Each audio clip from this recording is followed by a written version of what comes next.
Hi everyone.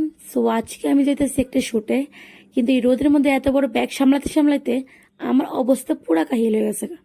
যাকে এত সুন্দর রোদ, এত সুন্দর রাস্তা, তার মধ্যে আমার এত সুন্দর সুন্দর ট্যান, আমি এত ভালো করে ইরিটেট হয়ে গেছি গা। ইচ্ছা করতেছে বাড়ি যেতাম গা, বাট তার মধ্যে আমার র্যাপিডোওয়ালা আবার ভুল ভাল রাস্তা নামাই দিয়ে গেছে গা।